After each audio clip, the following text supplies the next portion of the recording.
Здравейте, аз съм Надежда Андонова. Добре ме познавате от канала в YouTube и сега се включвам в това видео от вкъщи, защото си давам сметка, че много от вас нямат наистина никаква представа от модната сфера и за съжаление много хора, които се занимават с модната сфера, също нямат представа от модната сфера. Новите попълнения в модната сфера си мислят, че знаят някакви неща и защо нещата в модната сфера не се случват, а всъщност, пак казвам, никой горе-долу нищо не знае. Истината е, че нямаме кой знае колко достоверни източници на информация. Човек, за да бъде наистина добре информиран, трябва да чете и външни източници, да ходи да обикаля, да разпитва, за да свежда до някакви собствени заключения истината за себе си. Реших, че това си е проблем и си казах, защо да не споделям моето мнение, тук виж някой го вземе за източник на информация и тук в една нова рубрика ще намирам информации и статии, които просто ще зачитам пред вас и съответно ще споделям мнението си за тях, тъй като в крайна сметка аз като собственик на академия по мода и бизнес, като експерт в бранша, освен че имам моето мнение, то претендирам, че мнението ми е доста коректно и в насока да разрешиме казусите на модния сектор в България. Повода да се сетя за такава рубрика е всъщност статия, която излиза в Капитал на 1 август 2025 година, кръстена е XXS или как се смалява българският шивашки бизнес. И притеснителното е, че това е статия, която за пореден път чета в такава сериозна медия като Капитал, тъй като и назад в годините съм чела много материали, които говорят именно за това. Върнах да проверя информация в архива на статиите. Не казвам, че съм проверила всичко, но ето има една статия, която е от 21 ноември 2021 година и още от преди това съм чела статия, като тази, която сега ще ви изкоментирам. Тоест, наистина няма кой знае много какво да се говори по темата мода в България, но когато има, то е винаги притеснително. В тази статия, темата, която се захваща, и под заглавието е десетки производители на текстил и облекла затварят или се свиват. Това е нещо, което наистина е процес. Той се случва от много години насам. Аз лично съм в бранш от 2011 година и от тогава имам наблюдения. Не само от това, което излиза по медиите и се чува по новините, ами по-скоро отвътре. Какво говорят шивачките, какво говорят чистачките на шивашките ателиета, какво говорят краячите, какво говорят бригадирите, после какво говорят собствениците на въпросните цехове, какво говорят хората, които им дават работа, какво говорят поръчителите и агентите на поръчители, какво говорят баш клиентите, тези от които идва всичко. Нали? Аз наблюдавам цялата динамика на взаимоотношения. И съответно, за мен това, че този процес на свиване на бранша и на фалиране на фирми продължава, е просто буквално си казвам, хора, защо не се стегнете, не констатирате проблемите, ама не в поглед, айде да се оплачем още малко от бранша, ами констатираме проблемите, хайде да им намериме решенията. Бранша продължава наистина да тъпче, не да тъпче на едно място, ми да върви назад, защото отказва да мисли в посока да разрешим проблема. И ще зачета лекичко. Шивашката индустрия беше сред първите звезди в прехода, която разви мащабен износ. Първа проблемна дума към настоящето износ, нали? Защото ние всъщност много рядко сме се били ориентирали към вътрешен пазар и винаги сме намирали вътрешния пазар като трета ръка пазар, като пазар, който не може да си позволи. И то самата такава емоционална стойност пада страшно много на пазара. Значи ние ще произвеждаме за навсякъде навънка, но тук за нас, за вътре, ще оставаме дефектните, преоценените, откраднатите. Нали, няма да направим първо качество за нас, ще го правиме за износ. Впоследствие обаче там далавераджийските схеми почват много да се намесват и ние почваме да се опитваме да прецакаме чуждестранния пазар. Разбира се, много не ни се получава, но това пък свежда до момента, в който ние сме принудени да почнем да правим компромиси или пък да ухажваме чуждестранни пазари. И така нещата до такава степен се извращават, че много български производители, когато аз започнах да произвеждам 2011-2012 година, се поставяха в ситуация да бъдат принудени да работят на загуба, само и само за да задържат клиент, или другата голяма глупост, която беше да си подбиват взаимно цените, за да могат да вземат клиент. И никой там в уния, окей, вярно, времена на криза, но никой там не каза: ако продължавам да смъквам цените, сигурно ще фалирам. Вярно, че ние българите сме много умни, креативни, ние сме много способни. Самия факт, че под нашето его и под нашето достоинство някой друг да ни налепи плочките или да ни смени ремъка на колата, да ние трябва да имаме компетенция и това да си направим. И го казвам, това са лични примери. Това са лични примери. Тоест не осъждам някой си там типичен българин.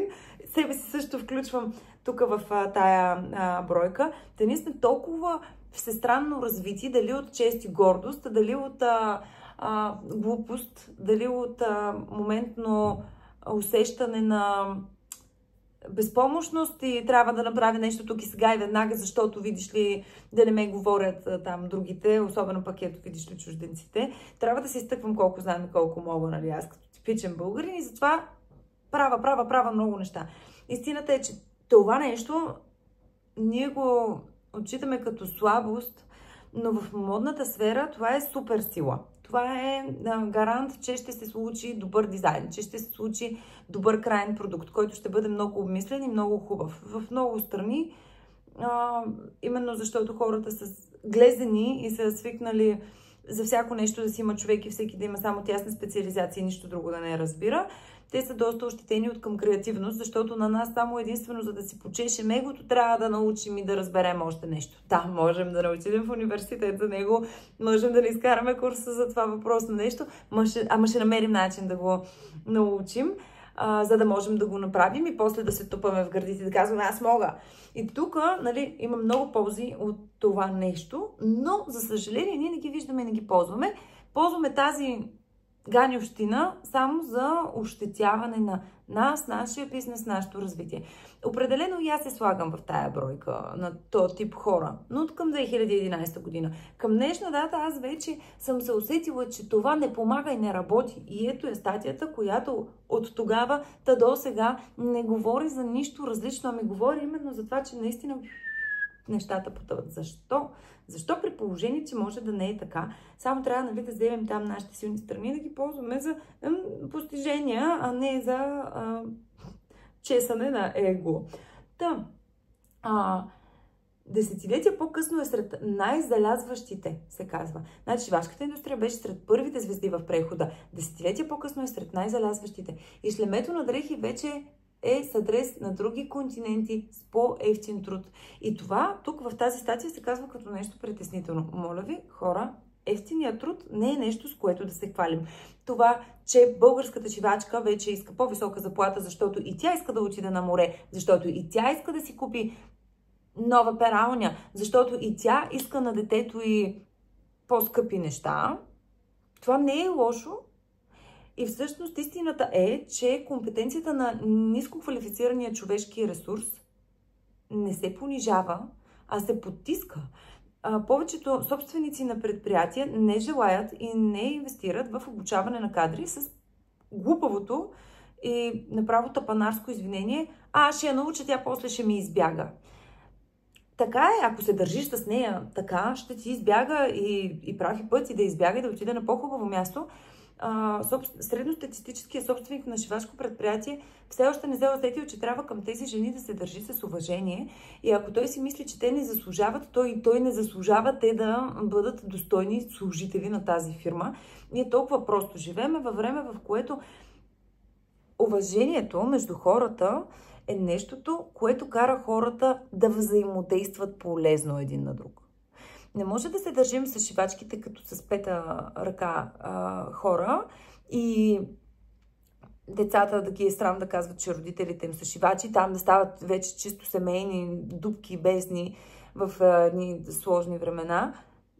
И да очакваме, че тази шивачка, нали, ние като я потискаме и се държиме зле с нея, тя да не работи.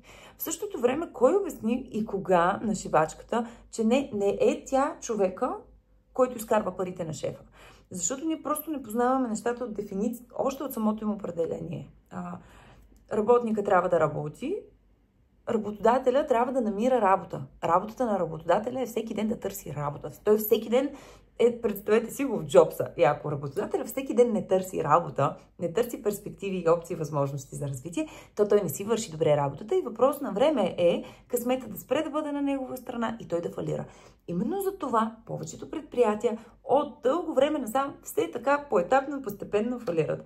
Все по-лошо почват да се държат с персонала си, пък персонала все по-човечен става и все повече иска човешки права и нужди. Това е нормално и е правилно и браво хора, търсете си правата. И така и в общи линии тази песен продължава да расте и да расте. А тук в статията е чудесна. Статията е много добра, авторката е много добра, аз съм изключително доволна от написания материал. Проблема е обаче цялостното разбиране на бранша, че ишлемето на дрехи вече е с адрес на други континенти с по-евтин труд.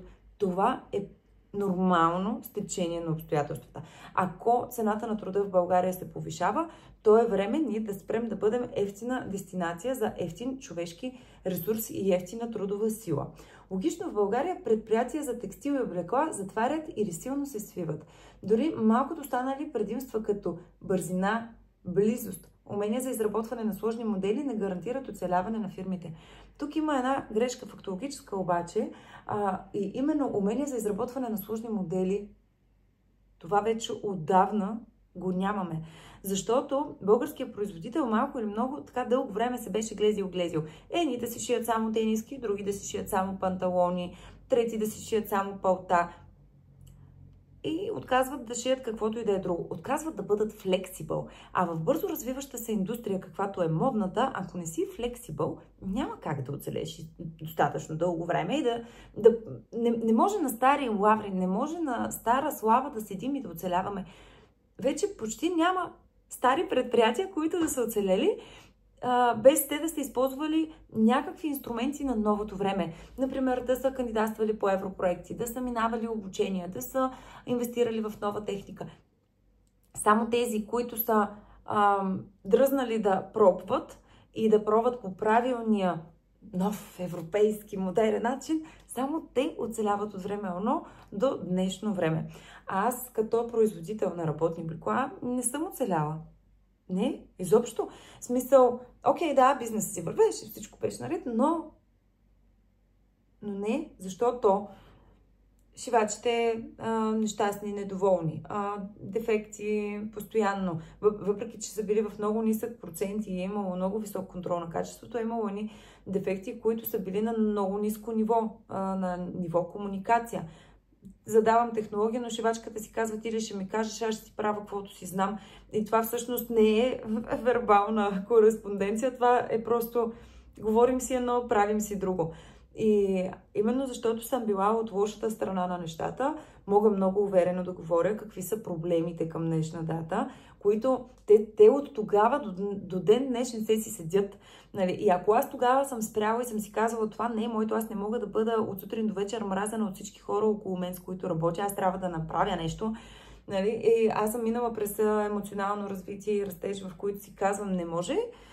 Аз ако искам да получавам уважително отношение, да се държа неуважително към моя човешкия ресурс. И съм почнала да се държа все по-уважително и съм успявала да изследвам, ако щете, душата на шивачката, за да разбера как да я мотивирам тя да работи, и съм успявала. Но то не се е случило просто, защото аз съм си решила да си стана добър човек. Случва се, защото нещо се случва. 2015 година нещо конкретно се случва. 2015 година работя аз за лондонски дизайнери. Те клетите не могат да си направят една елементарна технологична последователност за изработка, иначе на сложни дизайни, да, сложни, хубави дизайни, но те не могат да дадат файла и документация, в които да се каже, че първо се прави тази операция, после тази, то по конкретен начин, за да може да постигнем конкретно качество и функционалност и комфорт и нали, да запазим всички функционалности на материите, които се използват за целта. Нали, това ние го можем. Това българина го може. Българина е роден творец, създател, инженер и ние сме, много ни бива в това. И аз тогава, макар и без да съм толкова начетена и да знам и да мога толкова много неща, колкото сега, тогава се хващам и света ще обърна, ма ще намеря начин. И тогава така се случи, че те не можаха да си поемат някакви производства. Аз си казвам, защо пък аз да не си взема тук едни шивачки, нали, да вземем да направим неща. Едни яките, които в България се шиеха на някаква средна цена между 10 и 12 лева сходни продукти. На мене ми се плащаха по 50 и по 60 лева за производство. Тоест, имало е и добър пазар тогава, стига да си бил достатъчно наясно какво правиш, да си свършиш работата предварително и да заявиш действителната цена. Защото, нека не се лъжим, когато на човека, който идва и ти дава някакво ишлеме, нали, и ти хвърли едно яке и ти му кажеш, ще го направя това за 15 лева, защото е въпрос на чест да го направим за по-малко пари, който не се припознае тук от българските производители, които в момента са в затруднено положение, просто се лъже, защото до един сте такива. Много несериозно подхождате, хвърля ви се някаква дреха, вие казвате, да бе, за 15 лева ще направя, нали, после си биете главата, защо тия шивачки нещо не могат да направят. Ама вие не сте им направили технологична последователност, не сте ги обучили, че този цип се шие по този конкретен начин, защото за последващата операция има значение откъде ще се похване и как после ще се подреди самата дреха. Нали? Окей, връщам се. Много се паля, но тази тема ми е много ми е тая тема в сърцето. Така че, нали, точно така се прави най-често, докато аз тогава взех тия яките и аз ги мислих, чудих се, писах, не съм минала университет и техникуми към ония момент, които да ме учат как да го пиша това нещо документално и добре, че защото иначе никой никога, дори аз самата нямаше да успея да разбера какво съм написала, но аз тогава изградих език, на който да е ясно и много точно да се прецизно предава информация, кое, как и защо, на какво се прави, на какви отстояния, с какви настройки на машината. Всички тези детайли, които собственика на цеха трябва да ги знае. Ако не ги знае, трябва да има супер доверено лице, което да ги знае. И ако нямаме такова лице, то ни оцеляваме на късмет. Нали, разбира се, ако външните поръчители ни дават цялата тази информация, ние можем просто да седнем и да работим като изпълнители, каквито сме описани тук в тази статия като изпълнители. Но не, на нас като изпълнители ни се дават и много отговорни задачи и именно технологичната последователност за изработка на дреха, където допреди време сме били добри, защото чисто заради егото ни, но към днешна дата вече няма хора, които да седнат да го мислят и се случва едно главоблъскане как да се случи тая дреха и тя така и не се случва и ни връщат нали, от поръчителя, ама това не е точно така, както го искам, ама това е по-разтегнато, ама това е по-дълго, ама това, ама онова. И така се оказва, че ние към днешна дата вече не можем, вече не сме, какво пише тук, вече нямаме умения за изработване на сложни модели. Вече ги нямаме тези умения, ние сме ги загубили. Така че, нали, това е може би единствена фактологическа грешка, която няма как авторката на статията да знае, защото тя надали е от тези експерти, които могат да преценят, че това е дупка в изобщо идеята ни за бизнес в шевната индустрия. Сигналите са от последните няколко години. През 2016 износът на текстил и облекло надхвърля почти 2 милиарда евро. А за 2014 до 1,6 милиарда евро. Така, отчитанията отчита официална статистика. Така, чакайте, тук нещо засричах. По информация на Българската асоциация на производителите на облекло и текстил, заетите в бранша преди 10 години са били около 160 хиляди, а сега са наполовина, около 86 хиляди. Ма разбира се, големите в бранша, знаете ли какво правят? Излизат по новини навсякъде и казват, той много е добър. Мартин, мисля, че се казва. Сега, простете, може би звучи неуважително, но не се сещам за имена. Но аз го познавам от моите студентски години, когато той беше много прав и говореше много истини за бранша. Обаче все едно не го приемат много на сериозно, защото той ходи и ръкомаха и така и аз ходя и ръкомахам и хората си мислят, че това е несериозно. Но човека много дълновидно още от тогава обясняваше, че и шивачката трябва да си отиде при шефа и да каже: шефе, какво да се случи с моята работа, за да мога аз да си повиша заплатата? Кога ще се развивам аз в този бранш, в този бизнес. И шефът отсреща да каже, аз имам стратегия за развитие, ти сега ще бъдеш на една машина, после на друга, после на трета, ти после ще можеш да шиеш цяло изделие и ти ще станеш технолог, и ти ще станеш ели какъв си, ти ще станеш ели какъв... И тогава заплатата ти ще бъде различна от тази на шивачката. Обаче, нали, все едно, че никой не го приема този човек на сериозно, а и той от тогава някъде, 2011 година и 2012 се сблъсквам аз за първи път с него, той не е спрял да говори тези неща. И какво се е променило? Нищо. И аз говоря, аз нямам трибуна, разбира се, те първа тук по 200 гледани имаме на видео и то надали от конкретно хората в бранша, които могат те сега с штракване на пръст да вземат действие, да предприемат действие, да направят промени, нали? Но надявам се пък тези, които гледате да ви мотивират тези приказки, да си кажете, да, нали, бранша е зле, защото тези, които могат, не го променят сега, но ние просто ще го започнем добре и той ще си е добре за нас, и лека по лека, и за цялата икономика на страната, защо не. Така че, нали, той човек обясняваше още от тогава, че нещата трябва да се оптимизират, обаче не ти, когато потискаш критична маса, треторазреден човешки ресурс, нормално е той да с напредване на технологиите, на информираността, да си казва, аз ли ще съм тук този бълък, дето ще го тъпчат и ще го мачкат.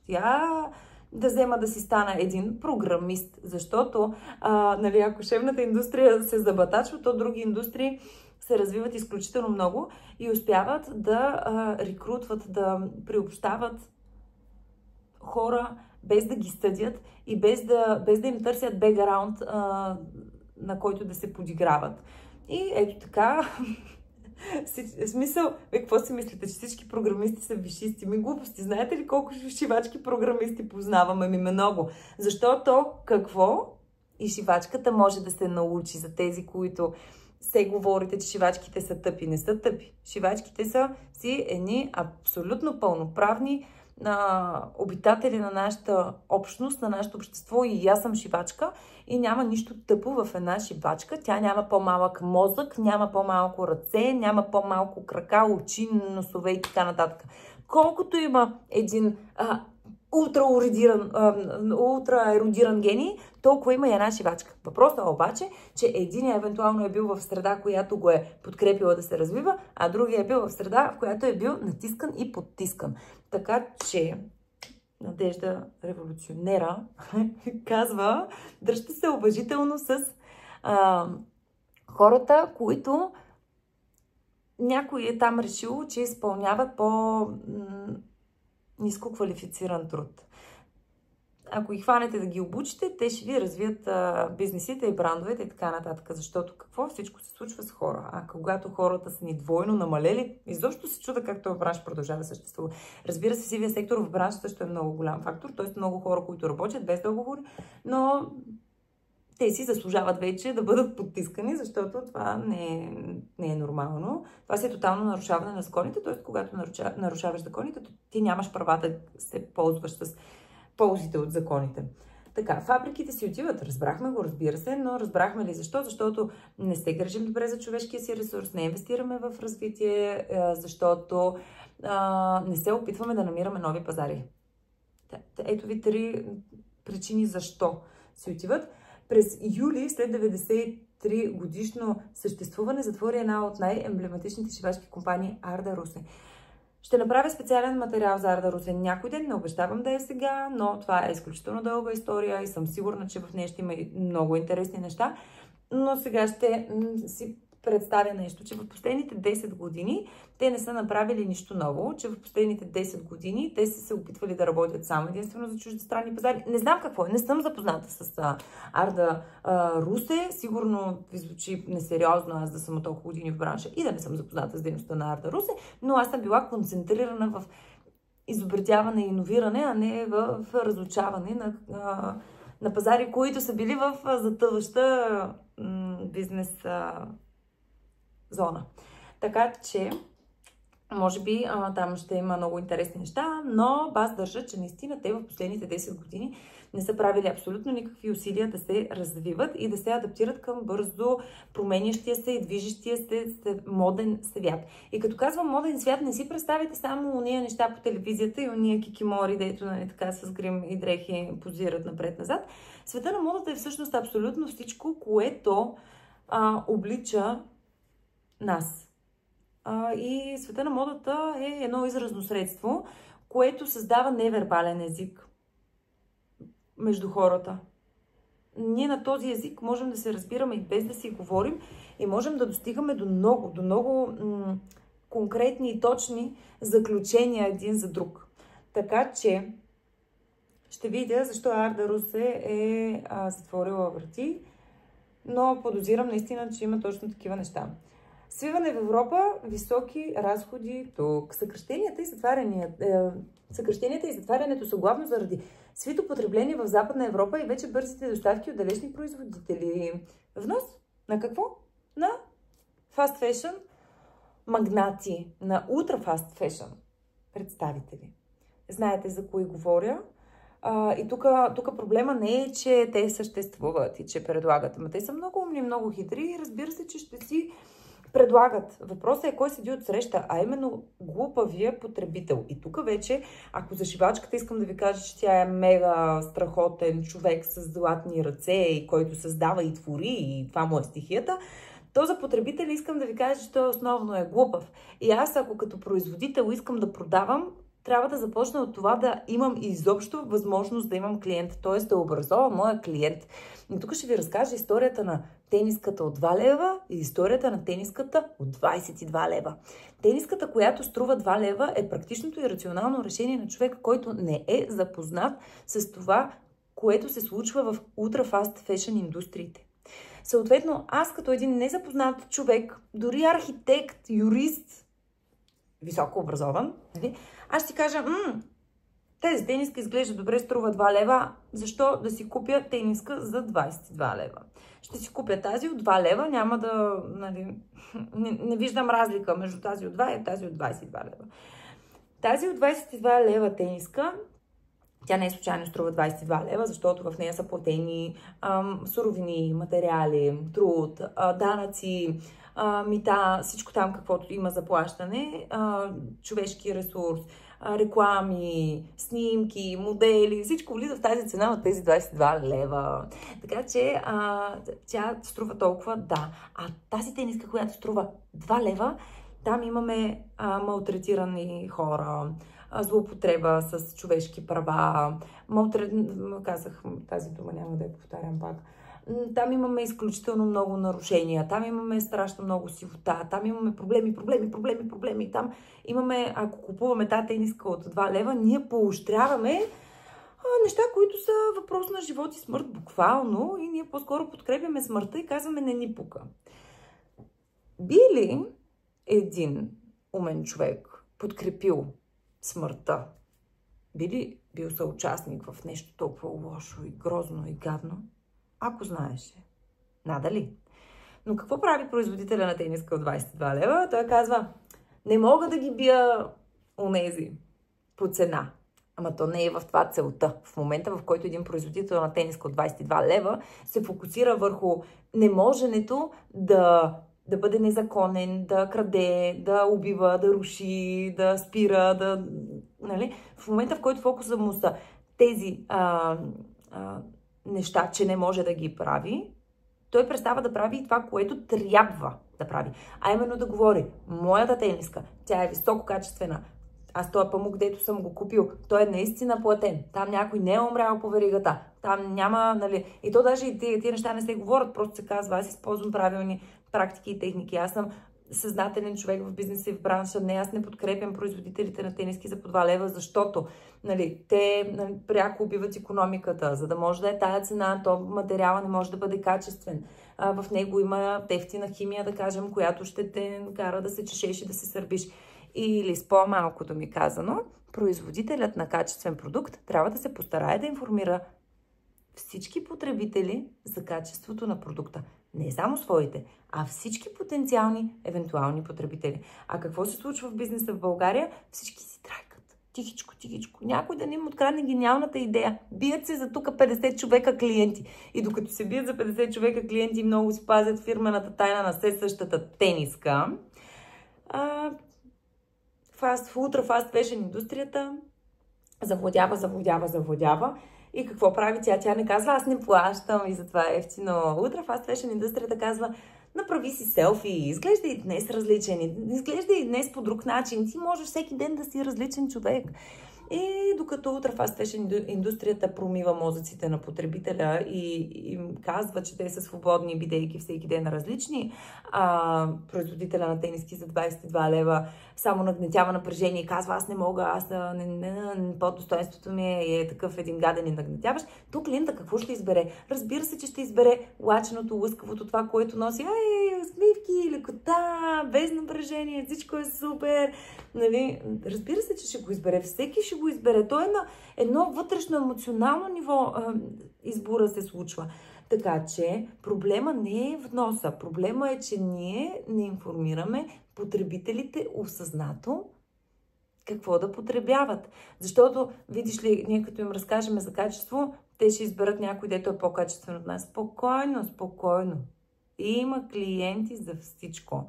Просто трябва да се фокусирате върху създаване на продукти, обаче не така тихичко, ами да викате, аз създадох това. И да казвате какво сте създали. За да дадете шанс на потребителя да се информира и за вас, а не само за Ultra Fast Fashion индустрията и потенциално да ви избере. Така че тази статия просто ми къса сърцето, разбирате ли, толкова много години и никакво развитие. Така, рецесията в Европа дава отражение. В Германия, Франция, Италия, които са наши основни партньори, потреблението е много зле. Складовете са пълни с дрехи, има отлив на ключови клиенти, Пикен, няма да цитирам имена. България беше привлекателна за поръчки на по-скъпи, по-малки серии, но с развитието на логистиката и транспорта, проблемът с разстоянията е решим и възложителите бягат към далечни дестинации с по-евтин човешки ресурс. Ма разбира се. Вижте тук много интересно. Развитието на един бранш не води изключително до развитие. В случая логистиката става много лесна и достъпна, все по-евтина и падат пазари. Умират пазари. Това е нормално. Но какво трябва да направи един бизнес в текстилната индустрия, за да може да преодолее този проблем? Първо, трябва да планира, трябва да вижда, трябва да предсказва какво евентуално ще се случи и да има план за действие. А не коронавирус, айде фалираме, подобрява се логистичния сектор, айде приключим там бизнеса, ние не можем да плащаме доставки. Това не е бизнес. Това е махленско отношение, каквото и да си говорим. За бизнеса ние трябва да предвиждаме, да предсказваме, да планираме, да си измисляме, ако ще е някакви сценарии, в случай, че нещо незнайно изненадващо се случи, ние все пак да сме изтренирали някакъв процес на какво ще правя в криза. Но тук проблема, всъщност знаете ли какъв е? Че ние продължаваме да гледаме навън, където вече не сме конкурентни. Човешкият ни ресурс е по-скъп. Правата на човека тук са завишени, а не завишени, по-нормални, по-хубави и съответно не можем да си позволим да плащаме малко и трябва да почнем да плащаме много, което означава, че ние не можем да бъдем в най-ниските производителни сили на света. Не можем, ние изобщо не трябва да се борим там. Опитваме ли се да се борим там, ние харчим време и капацитет и всякакви други ресурси. А тия ресурси трябва да ги съберем и да ги насочим към нещо друго. Какво е другото? Аз директно ви давам решението, защото колкото по-скоро стигнем до това решение, толкова по-добре. А именно всички производители лека по лека да обучат персонала си. Дори с риск те да избягат, дори с риск те да станат самостоятелни единици. Но това е единствената стъпка, която звучи логична. Собствениците на бизнеси да обучат персонала си. Така че персонала да бъде адекватен, наистина да може да прави цяло изделие, да разбира от процесите. Защото като влезе във верига един процес, информираният оператор на машина знае как да направи нещата, така че на следващата операция да бъде лесна и на последващата да бъде лесна. И тогава производството на малки количества е възможно. И е време вече да спрем да търсим външни поръчители, ами по-скоро да поощрим вътрешния пазар и нашия български дизайнер. Знаете ли колко много дизайнери има, които произвеждат в Турция, в Китай, защото не могат да си намерят производство в България. В същото време, ето ги производствата в България казват, ние нямаме клиенти. Значи клиентите сме ние, производителите сме ние, но не е взаимно помежду ни. Защо? Там тотално липсва диалог, тотално липсва опит за разбиране от сферата. Дори аз сега съвсем скоро ще ви запозная с много мащабен проект, а именно казарма за дизайнери.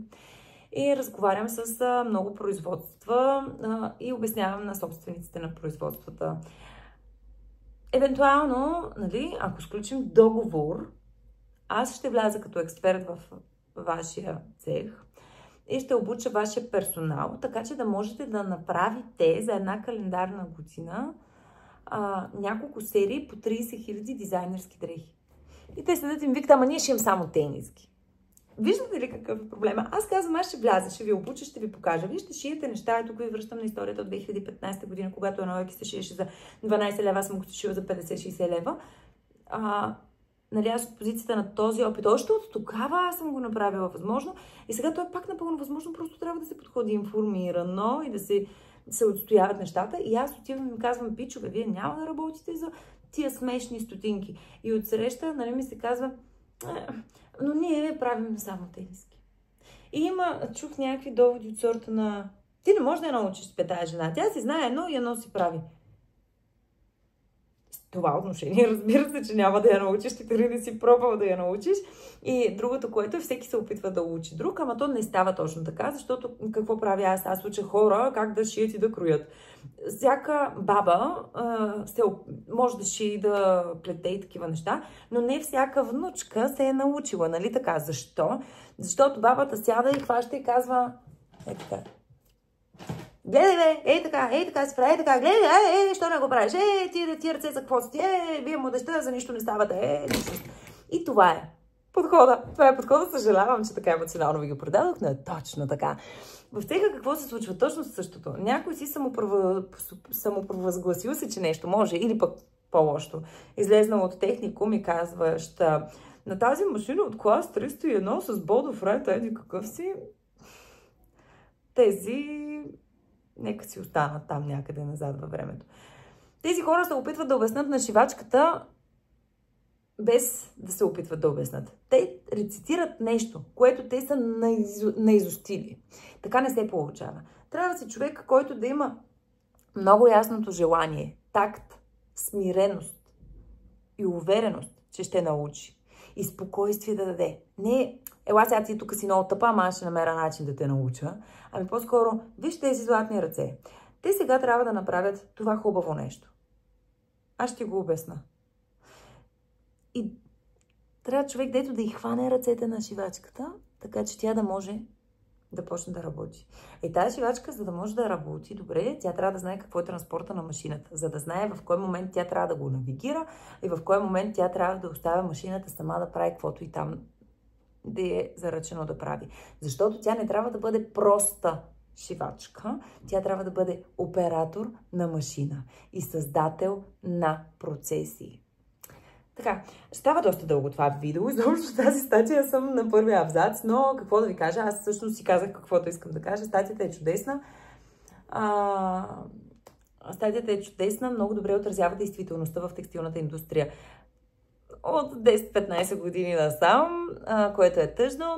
Надявам се това видео да осведоми тези от вас, които се интересуват, че всъщност това са тотално разрешими проблеми и ще дам просто един кратък обзор, за да може текстилната индустрия в България да бъде добре. Ние трябва да престанем да се молим на някакви шлемета да работиме за без пари. Ние трябва да се обучим, за да знаем какви цени да даваме за нещата, защото като ги потърсим, ще си ни платят, докато като кажем, че да, това е яки, ще го произведем за 12 лева, разбира се, че те ще съгласят и няма да ни кажат, но то по принцип е 50. Нали се сещате?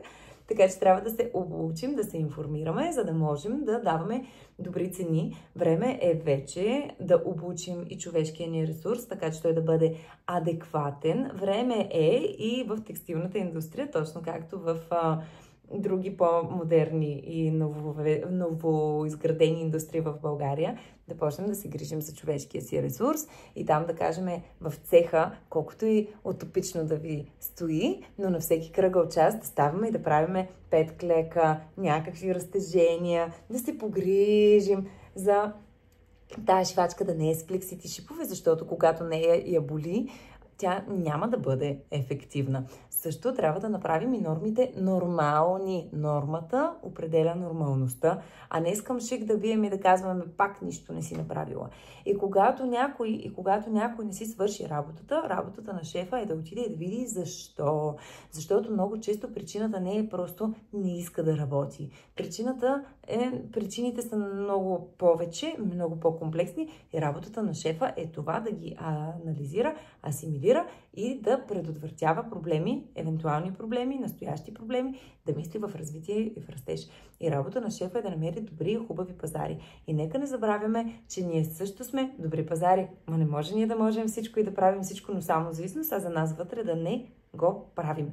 И ако там случайно някой от вас гледащите има бранд, който не можете да си намерите къде да ви се произведе, нали, просто се опитайте да обясните на цеха какво точно искате. И в момента, в който усетите, че вие нямате никаква представа каква е разликата между блейзър, сако и яке, то е време да предприемете мерки и да научите какво точно искате да правите и да го наричате с правилните имена за индустрията, а не да си мислите, че индустрията нещо не бива. Бива си индустрията. Просто трябва ние, като участници в нея, да подходим отговорно, осведомено и с желание тя да се развива и да расте. Стига толкова външни пазари, стига толкова страх от турското и от китайското. За всичко има място под слънцето, но когато ние сложим нашето си място под слънцето наистина добре и сериозно и отговорно, то тогава ще почнем и ние да отразяваме светлинка и ние да огряваме всичко около нас и да черпим ползи. Стига толкова от мен за сега. Изобщо няма да обработвам това видео. Просто го качвам, защото мисля, че разговора ми с вас протече добре. Решение на всеки проблем има и аз съм насреща, за да разрешаваме проблемите заедно. Ако мислите, че аз съм вашия човек да ви научи на бранша, просто се свържете с мен. Надежда Андонова, основателка на Начи Академи, а Начи Академи е академията по мода и бизнес, която е твоят най-добър приятел в развитието ти в модната сфера. Целувки и до скоро!